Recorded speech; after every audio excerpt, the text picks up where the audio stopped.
Fine, ma'am. How are you? Good evening. Good evening, ma'am. Good evening. Hi, Reed. How are you? I'm fine, ma'am. Lovely Good to see evening, you. ma'am. Good evening, Saragini. Which class are you in, Saragini? Ma'am, four. Oh, class 4. Wow, Yes. that's very serious ones. Good evening, ma'am. Hi, Rishika. Thank you for joining and thank you for registering for our Good session. evening, ma'am. Good evening, Aditi. Good evening, ma'am. Good Good evening, evening. Good ma'am. evening. Good evening, ma'am. Good Rishika. evening, ma'am. Good evening, ma'am. Good evening, Nitya.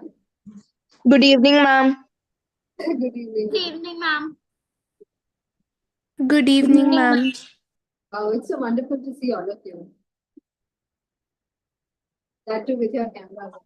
You look all very center. Good evening, ma'am. Good evening, Shayan. Let's take 2 minutes maybe. Uh, let all of you settle down and our host let you in. And then in just a minute, we will start.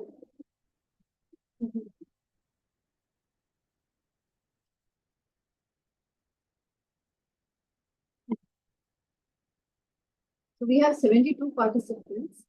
That is wonderful.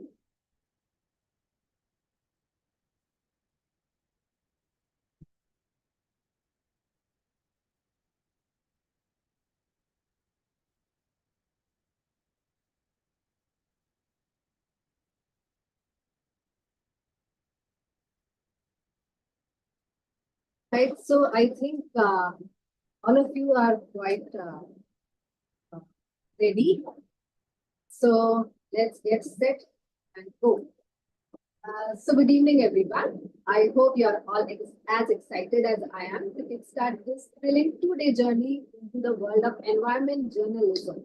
And for those who are new, I'm Anubhuti and I manage the Young Environmentalist website and the Global Times magazine as part of the Environment Education Unit at the Center for Science and Environment, Delhi. And uh, today, I have the absolute pleasure of being your host for the, can you guess, is it a master class or is it a Cub Reporters program? It's a master class. Cool. So, a big warm up. All right.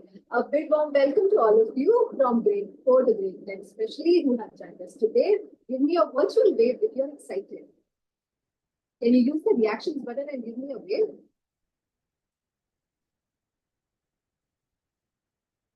Oh, okay. I get some thumbs ups. Fine. I need more energy.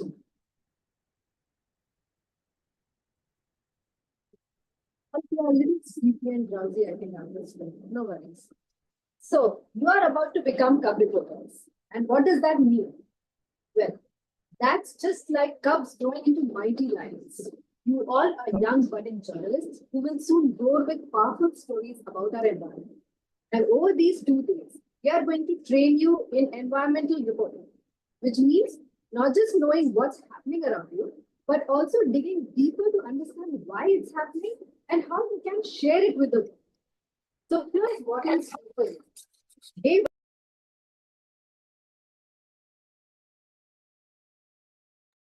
You're a note.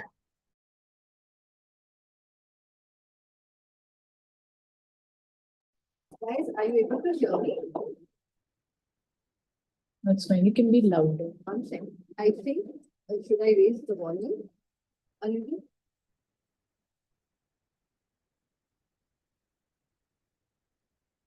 Ragini, are you able to hear me? Yes? Yes. Okay, I'll be a little louder. Thank you. So, I was telling you that today is the day 1 of climate, day 1 of the Cub Reporters program. And here, that is today, we'll uncover how climate change affects everything, especially food. So, you'll get to interact with experts and understand how food and environment are connected. Right. And tomorrow, You learn the basics of environment journalism and even file your own news report on the Young Environmentalist website. Does it sound interesting? But before we dive in, let's go over today's schedule. So, how are we going to roll it? First, we have a warm-up activity, which is set the scene. A fun interactive Zoom polls to get your brains buzzing. Then we have the first speaker session. She will take you through what's making headlines and why climate change is a big deal. The second speaker will connect the dots between food, climate, and environment. Then we have a question and answer round. Your chance to ask our experts anything you're curious about. And last, we have a little homework and some announcements. That's a quick task to prepare for tomorrow's big reporting session. Okay? And we have some important rules now. So first, it's a 2-day program. To get your certificate, you must attend both days for at least 30 minutes each day. Today attend 30 minutes, tomorrow attend 30 minutes, get your certificate. Trust me, you don't want to miss tomorrow. We are launching an exclusive Cub Reporters contest tomorrow. Second thing, keep yourself on mute during the session, but feel free to use the chat box to drop your thoughts. Third thing, if you want to ask a question, hold on till the question and answer session at the end. I'll unmute you and you can ask the expert directly. All right. So now, let's do a little warm-up activity, which is called Set the Scene. I will now request my host to run the Zoom poll.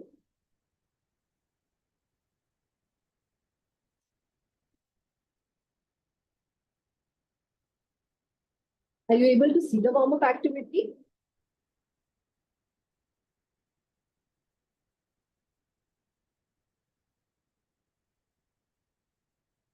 Is the Zoom poll on? No? 1 second, you just check.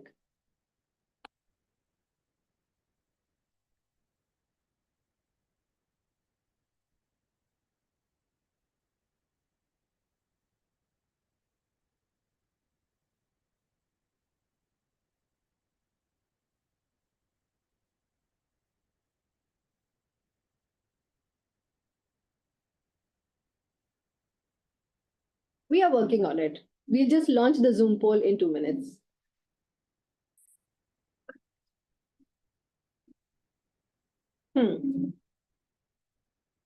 Wow, so here it is. Look at the first question. Snack attack. Which yummy thing would you pick up right now? Don't overthink. Just make a choice. You can also make multiple choices if you want. You like a bag of super salty chips right now? Or you want a crunchy apple? Or right now you want a sweet donut? Or you want just a handful of nuts and veggies? What do you want? Just make a choice. You can also choose multiple answers, that's fine. The next question is food fight. Which of these will stay good the longest? As in, which of these will not go bad? Fresh bread, Maggie, beans in a can, or soft bananas? Again, you can make multiple choices. Do you think bananas will last long? Or do you think fresh bread will last long? Make a choice. And the third question of the day. Let's see what you all think. Which of these do you think is primarily farmed or processed? Do you think a mango is processed or farmed? Or cup noodles? Or a garden grown carrot? Or a glass of milk?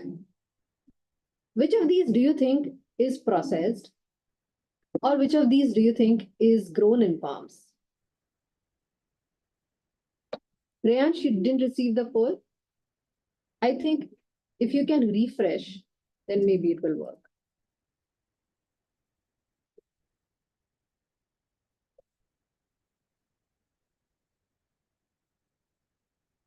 barely 49 of you have answered. I think you guys need a little bit more energy. Back up, please. 60, 61. Good, good, good. It would be good if all of you make a choice.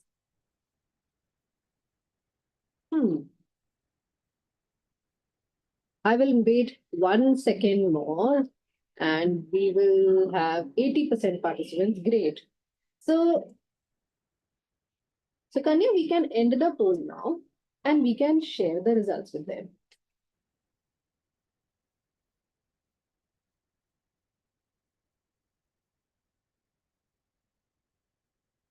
All right.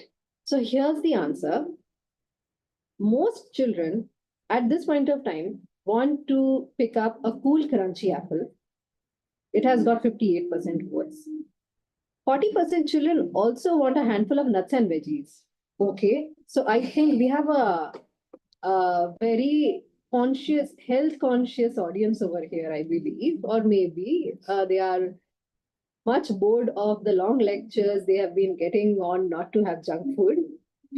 The second question tells us that 61% children feel that canned beans can stay the longest. And there is a very minor difference in all the other options. The last question tells us that the garden grown carrot is primarily farmed. That is clear. Okay, fine. So now let's get back. Now that we are warmed up, let's get down to business. I'm now delighted to introduce our first expert speaker, someone who has spent over 24 years as a journalist and writer, uncovering the fascinating connections between science and food and the environment. Meet Vibha Varshne. Vibha is a consultant, is the head, of the Food and Biodiversity Program in the Center for Science and Environment and has worked extensively on topics like health, food, biodiversity. And she is the brain behind our famous First Food series, which explores the rich world of biodiversity and nutrition. Vibha holds a PhD in botany and loves spending time around plants. Get ready to dive deep into what's making headlines these days and discover how climate change is affecting food in ways you never imagined. Vibha, over to you. Thank you, Anubhuti. It's a pleasure to be here. And I have bad news for all the children who decided that they wanted to have a donut in the as a snack, because that's what I'm going to talk about. So, what's in news nowadays? I hope all of you see the news. You also read news in newspapers, read magazines, and most of all, you read the Young Environmentalist. So, the Gober Times that comes out from here. So, what is in news? I'm going to talk about two things. The first one is that junk food can change your brain. So, that's really bad news. This study, let me tell you something about this study. Then we will tell you what they found, these researchers. So, this study was published in Nature Metabolism in February 2025. That is just last month.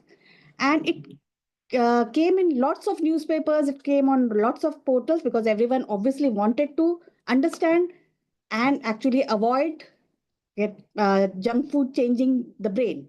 So the researchers are from Germany and they asked participants, they chose around 21 participants and they asked them to eat extra 1200 to 1500 kilocalories per day for 5 days. So, these people ate a lot of fatty, sugary snacks, and that includes your donuts and chocolates and soda pops and everything. So, they ate these 1500 extra kilocalories for 5 days. And the researchers wanted to know how this would affect the brain function. They also wanted to see how this extra consumption of calories would affect the storage of fat in liver. So they found that after 5 days, what was happening in the brain was similar to what generally happens in obese people. So, people become obese because they have no control over the kind of food they are eating. Something changes in the brain, and they are not able to figure out when they are full, and they continue to eat. So that same thing was happening in brains of people who ate uh, fast food only for 5 days. So they also found that things like, insulin responsiveness, which is, like insulin is produced by your pancreas, and that kind of helps you decide that you're full, and your blood should not have too much of glucose in it. Glucose is produced after the food breaks down. So the brain was not able to process all these changes. So what you would say is, it's just, 5 days is nothing much, and okay, it's okay if something happens after for 5 days only. But they found out that this effect kept on lingering even after you stop binging. So if you stop eating today, it's not that your brain is going to, become very happy and it will start functioning the right way. It will still continue to have adverse effects. So this is the study. All these researchers that you are seeing are from Germany, and they studied the effect in men, but that the brain is same for everyone. So more or less, the effect would be similar, not exactly the same, but similar. So let us now get to what is junk food, because we are talking about junk food, and we talked about donuts being junk food and chips being done junk food. But so what exactly is junk food? तो उसके लिए हमको ये देखना पड़ेगा कि हमें कितने कैलोरीज खाने चाहिए. तो globally there are recommendations for what each person can eat. So people who are in fourth standard and who would be around 10 years old, they can eat, and if you're a girl, you can eat around 2000 kilocalories every day. However, if you are a 16-year-old boy, which would be, I suppose, someone in 10th standards or 11th standard, you can eat as much as 3000 kilocalories. It all depends on your age and also on your level of activity. For example, if you are you're into sports and you're doing lots of football and cricket, so you would burn up a lot of calories. That being said, you are supposed to eat this, and this naturally, runs your body for the day. However, it's very easy to eat more than this amount if you're choosing high calorie and ultra processed food.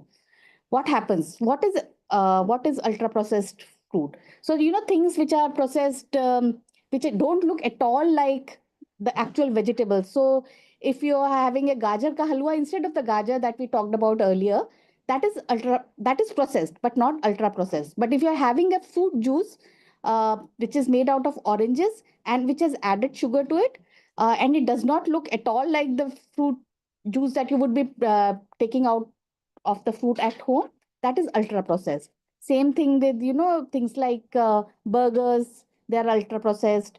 So these are very dense in nutrients, not in nutrients, sorry, in calories. So 100 gram of milk chocolate would be something like 500 kilocalories. 100 grams of biscuit, which is just around a packet of it, would have around the same amount. A burger can be as much, range from 400 kilocalories to 800 kilocalories, depending on how much cheese and how much meat do you put in that, or even the vegetables which are fried and everything. So these are very rich in uh, calories, but they're called junk because though they are rich in calories, they lack the nutrients such as fibers, vitamins, and minerals. So these food are packaged foods, prepared food, which you just open a box, open a packet, and you eat them. These foods are addictive, and they affect the functioning of brain. It gives you a kick. Why do you like eating junk food? Because it gives a kick to the brain. It releases a hormone in the brain, and it makes you want to eat more and more. And because the brain kind of loves that, it wants you to eat more and more of that to for a long period of time. So the researchers found that because in these people who were binge ate for all this junk food for 5 days, so there was insulin resistance. So the insulin lets your brain know when your stomach is full. But if your stomach is full and you continue to eat, the brain stops listening to this hormone, and like you become insulin resistant. This leads to weight gain because obviously you're eating too much, that you don't even need that much food. And other than that, what happens is, consuming junk food can lead to psychiatric and neurodegenerative diseases. Like these are Alzheimer diseases, Parkinson diseases that can happen later in life. But if you continue to eat, this will come in later years of your life. You become hyperactive. So, ADD is a very big thing now, attention deficit disorders. You're unable to focus on what your teacher is teaching you. You're impulsive, like just like children are impulsive, they don't think about the consequences. If you are consuming a lot of junk food, even in adulthood, you become retain that impulsiveness. So that's also not very good, because as adults you should be able to think about consequences of what your action is. um, the brain does not develop as much as it should, and it can lead to diseases like diabetes and other metabolic disorders. So eating junk food has always been in news. People tell you not to eat junk food, and now this was a study that came out, so that became news. Though obviously we all know that junk food is bad, and our teachers keep on telling us, our parents keep on telling us about that. But here's one thing that came in news and became news. So the second thing that I'm going to talk about, again, it's about food, and food that comes from forests. So just a couple of days back, on March 21st, it was the International Day of Forests. So this day is celebrated by the UN to raise awareness about the importance of all types of forests. Uh, it was first declared in 2012, and they the UN wanted to let people know about the various functions that the forest plays in our lives. For example, it provides fuel, and it increases the fertility of soil. It provides habitat for biodiversity. It mitigates the impact of climate change, because trees can store a lot of carbon, and it produces lots of oxygen also. So having forests on huge areas is very good for the earth. It also provides the major part of fresh water that is available to cities, because these are recharge points on the earth where rainfall falls. Lots of water can go in the ground and recharge the groundwater. It provides food security, nutrition, and livelihood. So you might say ki we are getting all the food from fields, but the fact is that these forests provide places where pollinators can live, because as I said earlier, that it provides habitat for biodiversity. So these are places where pollinators can live. These pollinators are very important for your crops that are growing on the field.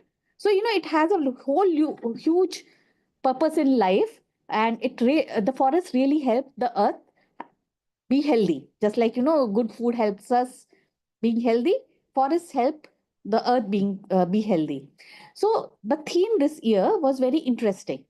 It was forests and food. So they specifically talked about how these forests can provide food to us. So, like you might know, like if you have ever gone to villages, or if you go to forested areas, so you will see people just plucking things from trees around, and they would be able to they eat that. So, for example, if you go to Chhattisgarh, there are trees of mahua or trees of tendu, and the fruits are edible, the flowers are edible. So people eat a lot of these things when they have access to these forests. Or even if you have a tree in your house, I'm sure, if you have a mango tree in your house, I'm sure you would love to just pluck the fruit and eat them. Or many people have mulberry in their houses also, but not in urban areas. Generally, these things are available in for forests and also in parks, and if you have a garden in your house, you can grow them. So these trees are very important. Same as uh, you can get a lot of things out of them for eating. It's not just fruits and etc. You also get nuts and wild meat from forests. So indigenous people consume a lot of these to remain healthy. So these foods that are sourced from forests are much more healthier than what grows in the agricultural field. Why is that? Because soil there is much better. No pesticides are used to grow food in the forest, and there is it's naturally fertilized. So it's a good source of nutrition. Like I talked to you about earlier about junk food. Junk food has all calories and no nutrition. So food sourced from the forest is full of nutrition, so which is a very good thing. So around, and if you source large parts of your diet from the forest, you will reduce the dependence on agriculture, which is very good for climate change, to fight climate change, because nearly a quarter of greenhouse gas emissions every year comes from intensive agriculture. So just sourcing a little bit from here and there, from a tree near you, or a forest, is very good for the earth in another way, because it reduces gas emissions. But unfortunately, over the last centuries, the area under forests has decreased rapidly. So you will see around 10,000 years ago, around 57% of the Earth's mass was covered by forests. But this has gone down now to 38% only. Instead, if you will see the last row of the graph that I'm showing, you can see that 15% of the land is now under crop, and 31 is under grazing land, which is again a form like this is for keeping the livestock. So again a form of intensive agriculture, or it comes under that category. So land under forest is going down, which is a lot of which is of concern now, because not only is it affecting our health, because we are not getting good nutritious food, it is also affecting the health of um, the earth. So what is happening in India? So like we celebrated this year of the International Year of Forests. So the government came out with a press release for that, and they talked about how the last state of forest report that came out in December 24 suggested that their tree cover in India has gone up. So it was something like 700,000 square kilometer in 2023, and it has increased from 698 square thousand square kilometer in 2013. So they were very happy about that. But the problem is the schemes that they talked about in that press release was they talked about four schemes in that. That was a national agroforestry scheme. Some part of that, does provide some food. Otherwise, the Green India mission was not about sourcing food. Neither was forest fire prevention and management scheme. The Van Dhan Yojana, which is on minor forest produce, did talk about food that can be sourced from forest. So, though the area under forest has increased in the country, these are not primarily for sourcing food. So, you can increase it, but these are plantation only for timber. So that's not going to help. That is not going to provide you any kind of food. So that is a problem. The second part of the problem is now access to forests is restricted. If you have gone to any protected area, you're taking an around in a jeep or something. Just you cannot get off the cart and pluck fruits from there. There are restrictions for even for tribals to collect minor forest produce. So this is a problem. And also the biggest problem is because we do not know about these fruits that can be sourced from the forest. We are being bombarded about junk food in ads. We see them on TV, we see them on our social media. So we know about all these junk food, but who is going to tell you about the food that comes from forest? So this knowledge about good food is getting lost. Our parents knew about it to some extent because they lived maybe in a rural area. Our grandparents parents really knew about them because they were actually sourcing food from the forest. So now these are some of the foods that you can source from trees. So the first one is I will just give you a brief on this. The first one is the people tree. Everyone has seen a people tree, I'm sure. People tree grows even in urban areas. So what people do is the young buds of people can be consumed as a vegetable. It is very good for health and it's full of antioxidants and nutrients. The second on the right, the one with the red background, it's a fruit of a tree that is called bandar ki roti. So like monkeys eat that those round things monkeys eat, and they survive on this for the season. It's comes out in summers and it's very full of nutrition. That's a very good thing. The third one with the purple background has a glass of bale sharbat. I'm sure you have tasted this because now it's considered a health food. You can find it on roads also now. It's sold by street vendors. So it's a nutritious thing which you can easily get from a tree. But the trees, we don't have these trees anymore in the cities. So these fruits come from outside. There are only, though these are indigenous trees of this area in Delhi, but they have been cut to make way for houses and roads. So that's a very sad thing. The last one is a vada that has been made out of tamarind seeds. Now, tamarind everyone eats, but how many of you have seen a tamarind tree growing around you? And even when you get tamarind in your homes, you throw away the seeds. You don't even think about the nutritive value these seeds have. But people, the tribal people in Maharashtra, uh, use these seeds to make a flour, and they use that to prepare uh, vadas, and they eat it in rotis also. So you can get lots and lots of food from the forest, and the it's a limitless access to food, but you need the tree. And if forests are cut down as they are being cut down now, you will not have access to this any longer. So with that, I thank you, and back to you, Anubhuti. Wow. Thanks a lot, Viva.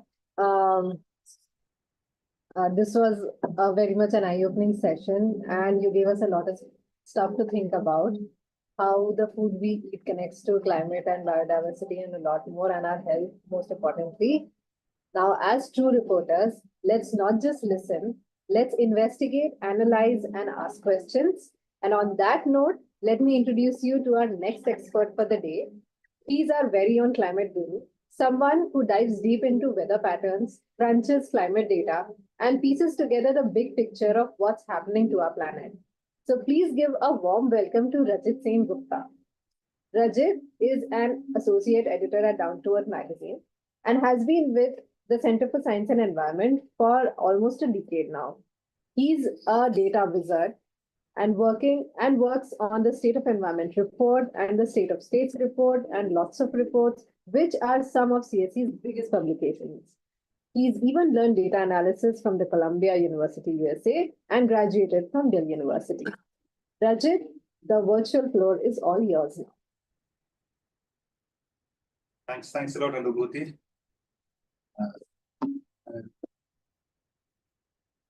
Yeah, and thanks a lot, Vibha, for that wonderful session. Anubhuti. Sure, we can. I request, yeah. I'll request Sukanya to please run the second poll for the day. That's called fake news versus real. It was fact versus fake. All right. So it's fake. So here we are. Here's the first question. Eating junk food for a few days won't affect your brain or health. Is this statement correct or not?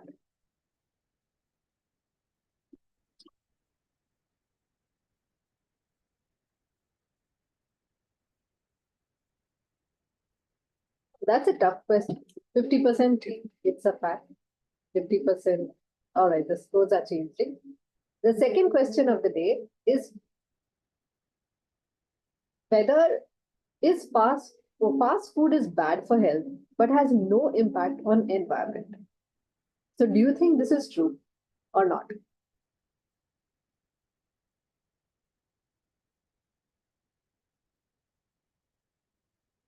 And the last question of the day is all the food we eat comes from farms and forests are not important for food production. Is this true or not?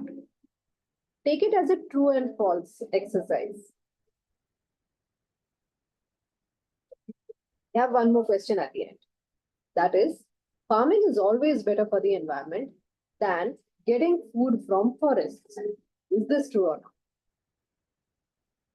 Read these tricky statements and give your response.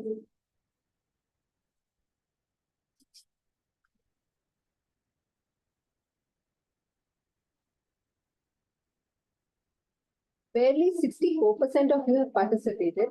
So guys, I request you to give us your responses a little bit. I hope you learned quite a bit from the past session. 74 responses. About 102 of you are there in the session right now. I think you must vote. All right. So 80% of the people have participated. Let's end the poll, Sukanya, now. Rajit, here is the data that you can start with. Perfect. Thanks a lot, Anubhuti. So the first statement is eating junk food affects your brain or health. 26% of them think it's a fact, and 74% of them think it is not a fact. It's a fake thing that adults are talking about. But the reality is, as Vibha rightly pointed out, that if you have junk food for a very long period of time, it has a direct impact on your brain and your health. So that is basically what it is. So it's a fact that too much of junk is really bad for us. The second question is fast food is bad for health, but has no impact on the environment. And 75% of the people think it is a fake statement, but actually it is a fact. So not only is it bad for us, it is also equally bad for the environment. Similarly, all the food that we eat comes from farms, and forests are not important for food production. So forests are a very important source for the wild animals. Forests are also important for people who are living near the forests. So tribals and indigenous people, they rely extensively on forests for their food and also for their fuel. So I'll just stop over here and I'll quickly start my presentation because I have a lot to talk and I love talking to you people. So why are we doing this? Or what is it that a good reporter does? And this is basically where it comes handy. Most of the statements that we learn, they might or might not be true. As we saw, that bulk of us think that junk food is not really that bad for our brain or health. So a good reporter will actually go deep and try to understand what the truth is. They don't stop over there. They go one step further. They tell the world what the truth is. So that's a lot of work and a lot of fun work. So let me just tell you what makes a good reporter. So a good reporter has to be a very good storyteller, which I'm confident many of you, or all, in fact, most of you would be good at. So the first step is that you should be able to tell stories from your everyday life, and stories about things that are happening around you and are affecting you. So that's the first thing that you need to do. The second thing that you need to have if you want to be a good reporter is you have to dig deep into things. So think of yourself as a mix of a storyteller who is wonderful at telling stories and has also the instinct of a detective. So you can have a magnifying glass and you can read through things and you can sift through information, find out what is the truth. So if you have these two instincts in you, or even if you don't, you can actually look at imbibing these two instincts in you to become a good reporter. And how do we do that? Storytelling. If you want to learn good storytelling, there is only one way of doing that. Read a lot of books, read a lot of stories, read a lot of different kinds of stories. And if you want to have the instinct of a detective, we know what the drill is, which is basically all kids inherently are curious. You want to learn new things. So that's basically what detective does. He or she tries to learn or unearth new pieces of information. So that's basically what you need to become a good reporter. And what do we do once we are a reporter? Every story has three portions. It has a beginning, then the story will have something in the middle, and then there'll be something at the end. And if you get these three things right, the beginning, the middle, and the end, you have a wonderful new story that you can use to tell people what is right and what is wrong, and what is fun and what is not. So what do we do about the beginning? What should we do in the beginning? The beginning should be something about, it should help talk about the context. It should tell the reader why you are doing the story or why you are writing the story. And it should be the most attractive part. Think of your favorite chocolate. Now think of the packaging that it comes in and think about all the wonderful colors that go into it. So why do you think the chocolate manufacturer spends so much time and effort in making the outer packaging, which is the first thing and in fact the only thing that you would look at before buying the chocolate bar, so attractive? For many of us, it will be something with pink so that there is strawberry flavored in it, or it might be something with orange because it has an orange tinge in it. So the same way your story right at the beginning should look very attractive. How do we make it attractive? There are three ways or in fact, two ways of doing it. One is that you can start with a data point. What does that mean? You can start with a number which makes people stop and take notice. What can be a number? Let's say we have to do a story around the poll that we just did. So we can start our story by saying that 76% of children in India right now think junk food is not bad for their brains and for their health. So if you actually start something with a number, a big number, 76 out of every 100 children think that is the case, then from there on you can build up. So that is basically how you should look at the beginning. Another wonderful way to start a story is to start with a story. So you can have a fun little story about anything and everything that you can possibly think of. So if you're talking about junk food, we can have a small little story of how the day when I had more apples than junk food and I was feeling good about myself. Or another day when I had too much junk and I had a tummy ache. And from there, you can actually start talking about the story, because a lot of the kids around you, a lot of your friends, a lot of your family, children in the family, they will be able to relate to the story that you say. So they will understand the story that you say. So there are two ways of starting: data, story. These are two ideal ways of starting. Then once you have made a good impression, it's the way you would go to school. You're all nicely dressed up. You've done your hair properly and stuff. Then once you're into your story, you talk about the middle. What do we put in the middle? We put in all the statements or evidences that strengthen the beginning. So basically what that means is over here, you explain what junk food is, why junk food is bad for us, why we should stay away from it. We can actually build up on what Vibha has very nicely pointed out about the different study papers that are there. So this is basically where we become the detectives. So we are looking at different evidences, different pieces of information that helps us tell our story much better. Then over here, you can also talk to experts like Vibha and you can get quotes on this. So you can actually speak to your parents, you can speak to your teachers, you can speak to people who know what you're writing about, and you can ask them, what is it that is triggering this entire shift? You can ask your parents, let's say, how much junk food did they have when they were your age? And you can basically start from there as well. So all of those information and quotes make your story strong. So beginning is to make it pretty, middle is to make your story strong. And towards the end, there are two things that you can do. One is, and this is very important, you should talk about solutions. You should talk about what is the next way forward. Because if you only talk about bad things, which happens to most of us, if I only talk to you about studying, and whenever I see you, I only say, please study and please study and please study. One day you will say, okay, Rajat sir, I don't want to meet you.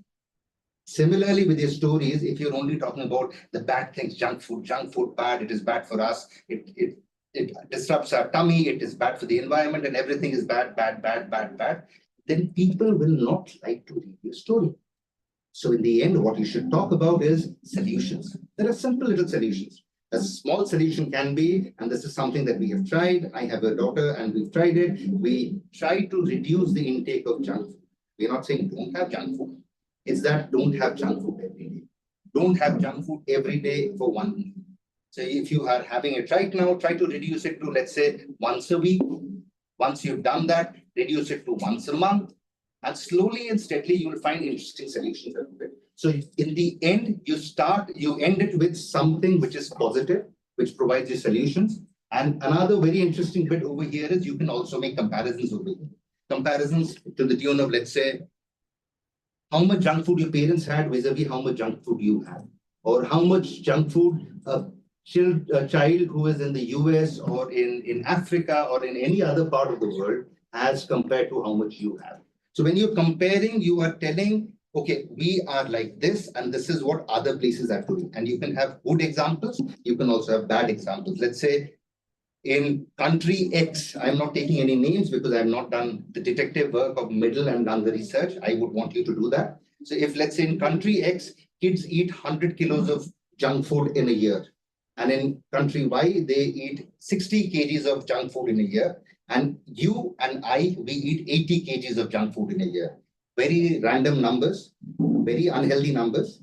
But if that is the case, you can actually talk about these comparisons. So in India, where you and I live, we are consuming 80 kgs, and this is bad, vis-a-vis another country which is having, let's say, 20 or 30 kgs of junk food in a year, which is a better place to be in. So you can actually end your story on that, and you can actually build your story like that. So I just repeat myself. You begin and you put your best foot forward, something very attractive. Then you make your story strong in the middle. And in the end, you provide solutions, or you end on a happy note, or a positive note, or something to correct the problems that you're talking about. Let's try doing this. An example of this. So if my story is, what is the cost, or why should not we be chopping our forests, or when we are cutting off our forests, what actually happens to us? So one example that I talked about, or one way of starting, is by starting with a story. So you can see this elephant. The elephant's name is Arikomban. I'm assuming many of you would already know about Arikomban. Arikomban is an elephant who loves eating rice.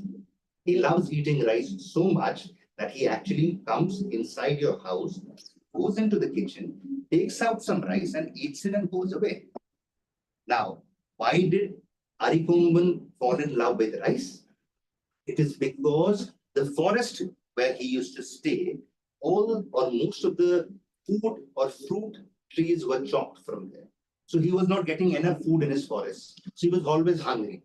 So just imagine an elephant who's hungry. So the elephant started looking here and there for food, the way you would do if you don't get food in the mornings or in the afternoon or in the dinner. So you would actually start looking here and there in the kitchen, and you might just chance upon something that is junk or something that you don't normally eat. That is exactly what happened with Arikomban. So you can start your story with Arikomban. And you can talk about an elephant who loves eating rice, not because elephants normally eat rice, but because this elephant did not get enough food in his forest. And this is an elephant in Kerala, in Tamil Nadu, I'm sorry, in Tamil Nadu. So you can actually do the research on that. So this is one way of starting the story. Think of a story which starts with an elephant who loves eating rice, or think of a story, a monkey who is in love with ice creams. So that's a fun way of starting a story. The other way, or another way of starting a story, is basically you have an information, a data, or an idea. So you can start with this idea of forests are nature's supermarket. The way you go to a shopping mall and you go to a market to get your things, the things that you want to eat, the things you want to wear, the things that you want to keep at home, like copy, pencils, everything that you can possibly think of. For animals, nature provides all of the things that they require. Even for people, a lot of the things that we use, the pencils that we use, come from wood. Wood is sourced from trees. They might not be coming directly from forests, but they are ultimately trees. And so trees are being chopped to make the pencils that we use. The reason why we should not displace our pencils and we should not forget where we have kept it after taking them or using them. So you can start like this. Another way of going about is, and this is slightly heavy, but you might get the drift.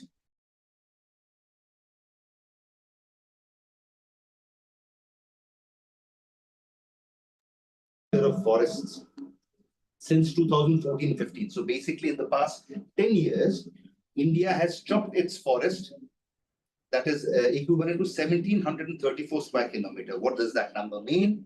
The number is, it is an area bigger than the size of Delhi. So basically we have lost forest area bigger than the size of Delhi. So basically one Delhi or more than that area has been lost by us because we have chopped trees in the past 10 years alone. So that is basically another way of starting your story. And the beauty of this is all these three are interesting starting points, and all of these three are a nice way of starting. And let's say if we start with the Arikomban story. So we talk about an elephant who now eats rice because he doesn't get food at the forest. The animal is the elephant is from. From there, in the second or in the middle, I will talk about that like Arikomban, there might be many other wild animals. Why?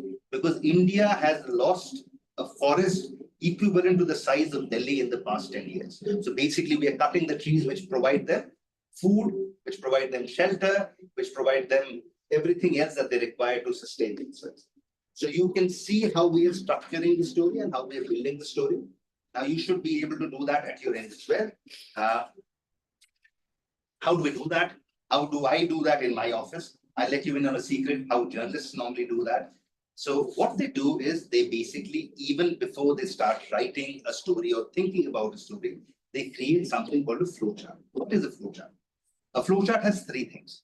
It has one context box that basically tells you what the story is. Like in this case, the context is what is the cost of chopping our trees? If we are cutting our trees, what happens? So this context is only one box that you will have on your flowchart. So once you've done that, then you just sit, what are the things that you want to talk about when you're thinking about chopping of trees? One can be that I want to talk about Arikomban, so that can be one rhombus. The other can be that I can talk about how much forest is actually being wiped out from India. That can be a second rhombus. And the third can be, I can talk about what is the impact of the forest loss, how animals are being moved out of their shelter. And when they are moved out of their shelter, what they do is they come to our house. So there are villages where animals, wild animals are coming in and they're destroying forests.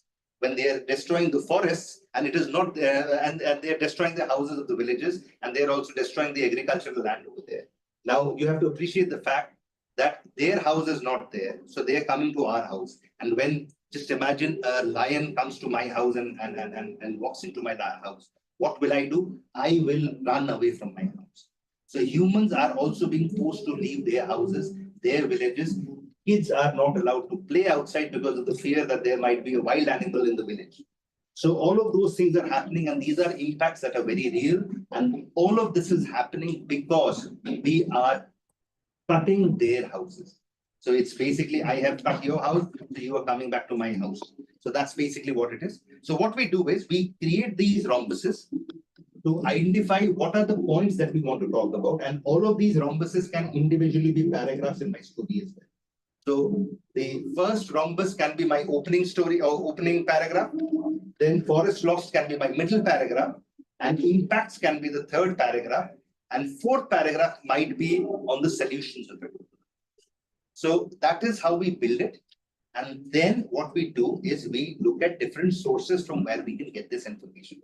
So if I want to read more about Arikomban, I will go online and I will type young environmentalist, or I'll type down to earth, and over there I will go and I'll read up on Arikomban, because there's a lot of stories about Arikomban.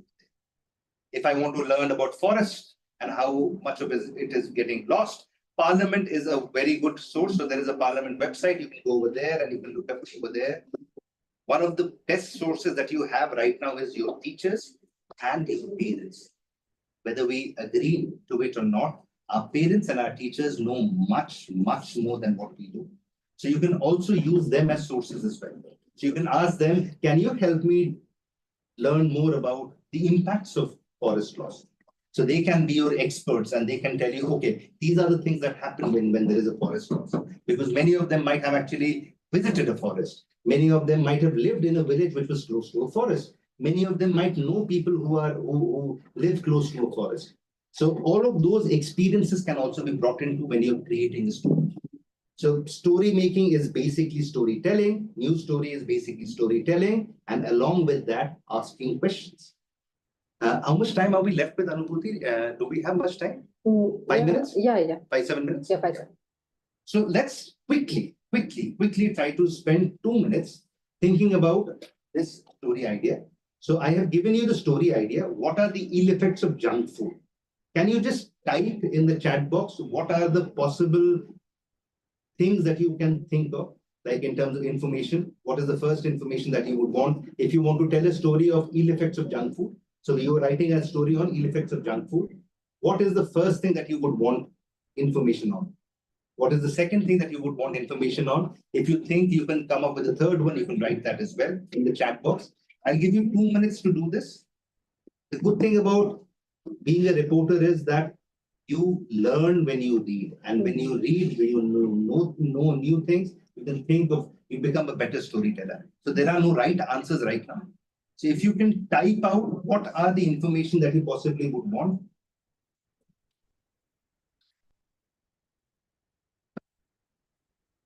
Any questions? Anything that you can possibly think of? Okay. If you can't, then I will move on and I will give you the answers, because I have prepared my answers very nicely. I can see lovely answers coming up. Risk of diseases, interesting. Junk food and risk of diseases is a wonderful way of writing about it. Cases of people getting addicted to such food. That is exactly what we also talked about. And I'm glad to see that you guys also have picked up on that. Diseases and diseases. So one of the rhombuses can be diseases. Mridula says one of the rhombuses can be real life stories of people that we know who have become obese or who are unwell because of eating too much of junk food. Yeah, that is a nice way of going about the increased rate of consumption. It leads to lack of energy. One of the impacts of it. Lovely. Cardiovascular diseases. That's nice, Pratul. Headache, reduced life expectancy. Wonderful. I think you are all so bright and you made my work so easy. And all of you can be a wonderful reporter if you want to become a reporter when you grow up. In the meanwhile, what you can also do is write about environmentalist. Perfect. I'll just stop over here and I'll just move ahead with my presentation. You can stop writing answers over there. Get the idea of how it goes. So I'll just show you another very small thing. If I were to do a story on hidden cost of junk food, that's basically what we're talking about, ill effects of junk food on health and planet. What are the things that you can possibly look at? And these are different honors of report. What Vibha was talking about, and she's wonderful at it, is basically something called science reporting. That is basically one way of reporting. You're reading up on research, you're reading up on what other people have done, and you're drawing inferences from there. So you can do a bit of science reporting. You can do a bit of data journalism. That is also something that Vibha used in her presentation. She talked about how many calories are being produced, you intake when you're having junk, and how little nutrition comes despite having so many calories. So that is another way of going about. So you can be a science reporter. You can also be a data journalist. And what I think is very important, and what I know you will also be interested in, is talking about solution-based journalism. So what are the healthier alternatives? How do we break free of the problem that we're talking about? So that is basically what you can do. I will just let you in on one secret. I think it's an easy way of going about. A good entry point to doing a story is pick up your favorite packet of junk food, turn it around, and you can actually see what are the ingredients in it and what is the nutritional value which Vibha talked about. So it is there in front of you, and you can actually start from there. So let's say if I had to do that story, I really love Maggie. So I will pick up a Maggie packet, I'll turn it around, and I'll see that, okay, one packet of Maggie means so many calories and so little nutrition. And then maybe I'll compare it with one apple or one guava or one mango or whichever is my favorite fruit. What kind of ingredient, what kind of nutrition I'm getting out of it. And from there, so that will be my peg. I am starting with a big number. And from there, I can basically build up and build up and build up. So that is one way of going about. You can have news headlines like the true cost of chocolate ice cream if you actually read it. So chocolate ice cream, most of the chocolate ice cream that you'll see does not have milk in it. It has a lot of flavoring in it and a lot of other things along with it, like palm oil and all, which are very bad for our health. You can actually start from there. So that is one way of going about. Another way of going about, and I'll be very quick with it, is that you can also use SDGs, which is something that most of you already know of because it is part of your curriculum and in your school. SDGs are a wonderful way of joining the dots. So if we talk about forests, and let's say I'm doing a story on how forests are going down and why is it bad for us. So if I look at the SDGs that are over here, less forests means it is SDG 4, it's SDG 15, life on land. Less forests also means climate change. So SDG 13, less forests in a very stretched world. And if you are a very good storyteller, you can actually make that linkage. It also means something to do with zero hunger because animals are not getting enough food, and a lot of people who live close to forests are also not getting enough food. So it also extends to zero hunger. So we can see there are 3 SDGs directly over here. I know I have read news stories where it is also extended to gender equality, SDG 5, because a lot of the people, if you don't have electricity and all, then you have to go to forests to get your wood. And that is very problematic. It eats up a lot of time. Just imagine, after all the studying that we do, we also have to go to a forest and get wood to have food at night. So that means additional work. So that is also something that is bad. So you can actually see a lot of other SDGs can also be brought in. Same is the case with all the other stories that you can possibly think of. So SDGs are a nice way of telling the story. So you can go through the SDGs and you can actually talk about it in that sense as well. The last point that I would make is a good journalist always asks questions and a lot of questions. And I know all children ask a lot of questions and a lot of wonderful questions. So be that, ask questions and then write about it, and you'll become a wonderful reporter yourself. I'll just stop over here. I'll just go to the last slide. Anubhuti, if you want to take over. Thank you, Rajit. This was truly insightful and interactive. And now,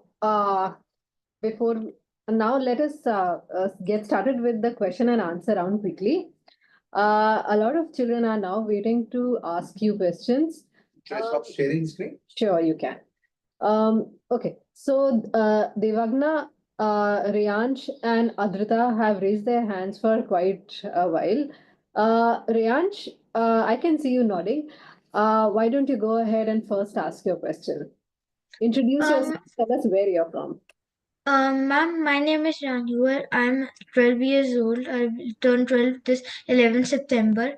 I study in class 6, but I will be promoted to 7th in Delhi Public School, Ludhiana. All right. And What ma'am, question do you want to ask? My question is that sir explained us about this. It can help the mental health junk food, and also the teacher explained us about that it will make our mental health will make obese. I think that junk food can also make our mental health by other ways also.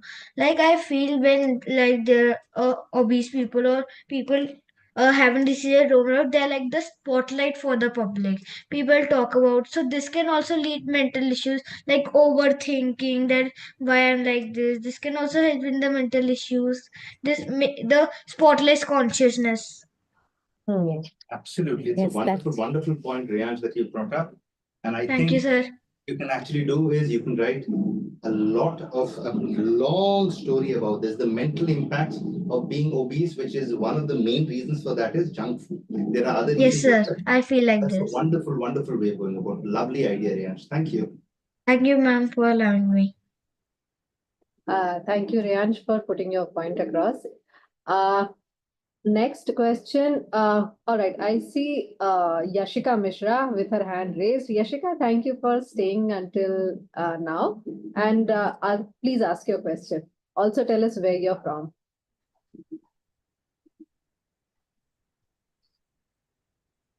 Yashika, are you able to hear us? Yes, ma'am, I can hear, but there is a problem. So can you wait me? Can you wait for a minute and mute me? All right, okay. So we'll come back to you, but keep your question ready. Next in line is Reet Chaudhary. Reet, please ask your question.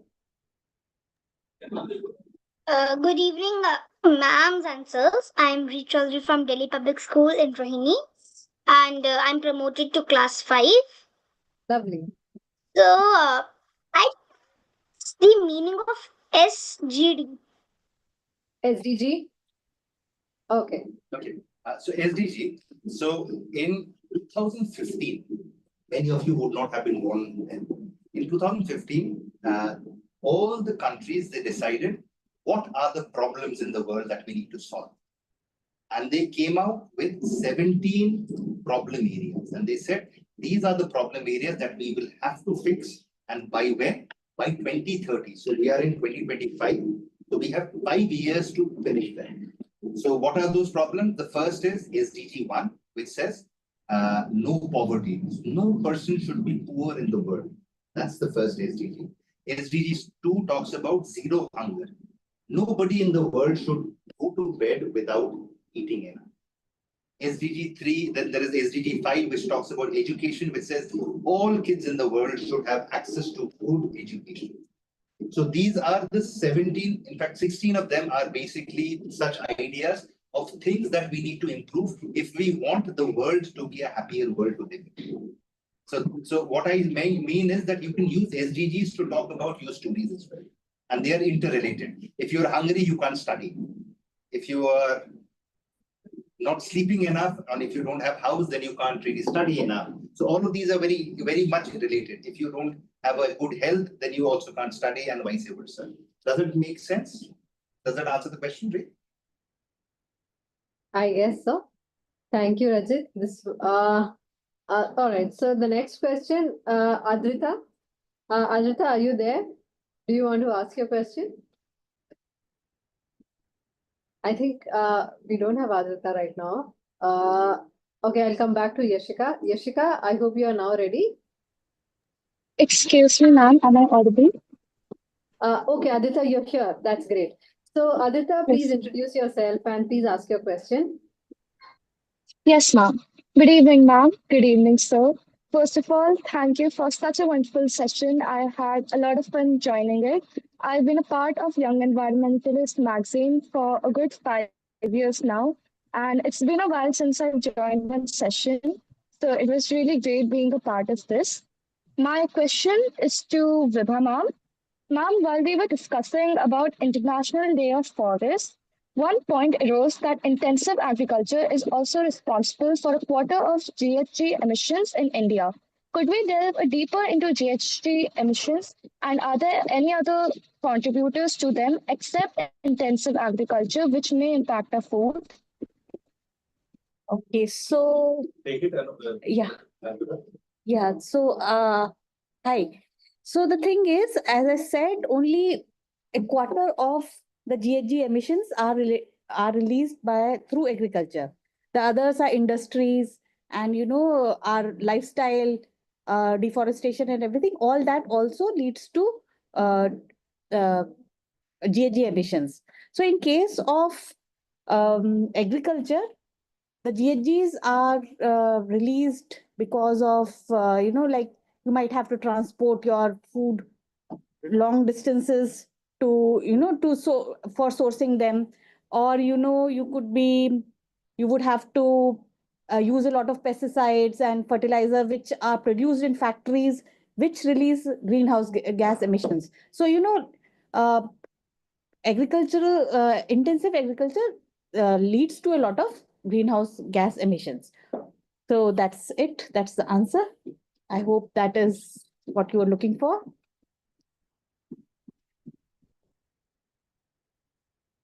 I hope, Aditya, your question is answered. All right. We have Pratul Bajaj. I think this should be the second last question of the day. And after that, we'll take the last question. So, Pratul, please introduce yourself and ask your question. Yes, ma'am. Good evening, ma'am. I am Pratil Bajaj. I am Just from go a little class closer. 7, Yeah. Delhi Public School, Ludhiana. So, ma'am, Okay. ma'am, my question is that, ma'am, how can that forest be a better source of food than that agricultural farming? Uh, I think Vibha already asked answered this question, but I think I'll shift the I'll ask her to come and answer it. Okay, thank you. Sorry, my battery died down, so I have to keep on shifting from computer to computer. So excuse me, and I apologize. However, see, I'm not saying the forest is going to provide you all the food, but it is going to contribute to your food. So it will take the pressure off intensive agriculture. You would have more source of food, different varieties of food, and not only different varieties, these foods are more nutritious. So it's very good to depend on forests for some kind of food which you can actually get from there. There are things that are not available in the markets. For example, I am sure you have not had a kind of a mahua flower to eat. So these are interesting foods which increase the biodiversity on your plate, which make you more healthy. You're not eating just rice and wheat. So forest can contribute by adding little things to your food. It's like chutney and achar. जैसे अपना खाना खाते हैं उसमें चटनी अचार जरूरी होता है, उसी तरीके से forest food can add to your food plate.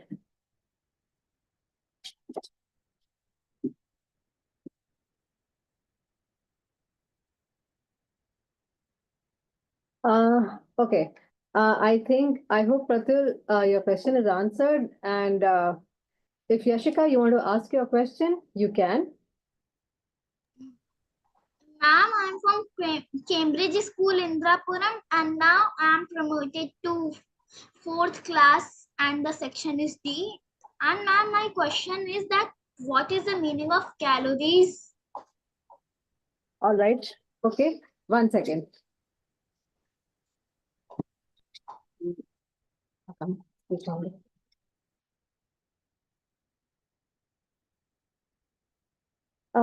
So, calories, kilocalories are a unit of energy that food can provide to you.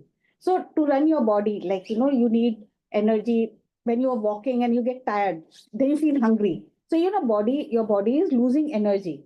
And that you get from the food that you eat. So, calories is a unit of that energy.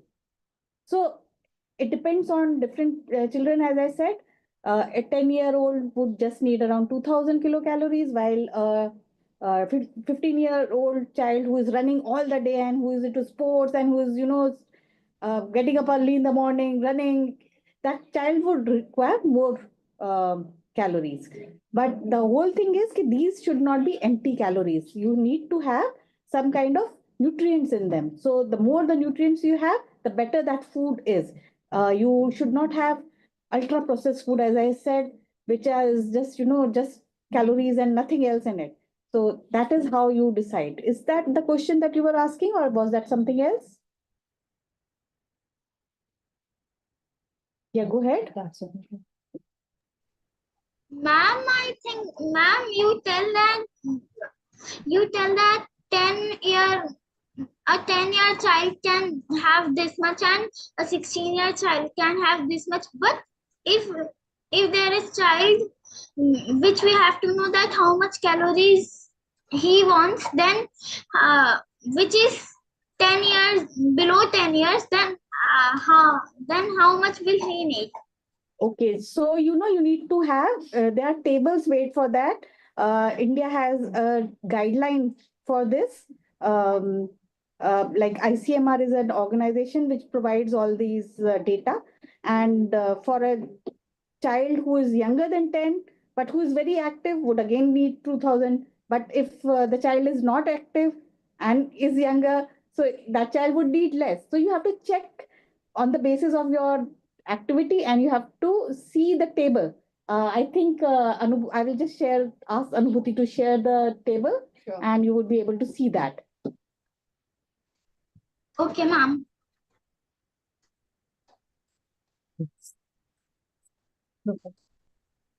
Um, all right. Okay, so now we are at the end of the session. Tomorrow we move to day 2, that is Breaking News 101, where you will learn the real fundamentals of environment journalism. You'll investigate food-related issues and file your very own news stories for the Young Environmentalist website. To prepare for tomorrow, bring a newspaper because great reporters must observe, analyze, and report. Check out our handout, the Green Gazette, your handout on Eco News. This is your power-packed guide to resources and reporting tips.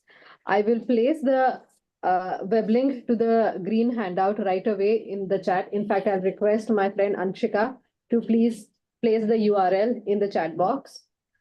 Further, remember that you must attend at least 30 minutes tomorrow to get your certificates. So mark your calendars. Further, we are also launching the Cub Reporters contest tomorrow. This is where all your skills will be put to test. And yes, there are prizes for it. So, see you all tomorrow at 5 p.m. sharp. Let's make headlines that matter. And until then, keep your reporter hats on and stay curious. Bye and happy reporting. I'll unmute all of you. And maybe you can say a thank yous and goodbye to our speakers. Thank you, ma'am. Thank you, ma'am. Bye. Thank you, ma'am. Thank you, ma'am. Bye. Tomorrow, do For this come. one. Thank you. Thank you, ma'am. Bye bye, Ma'am, Mrinalini. Thank you for attending. Nice to see you. Thank you, ma'am. Bye.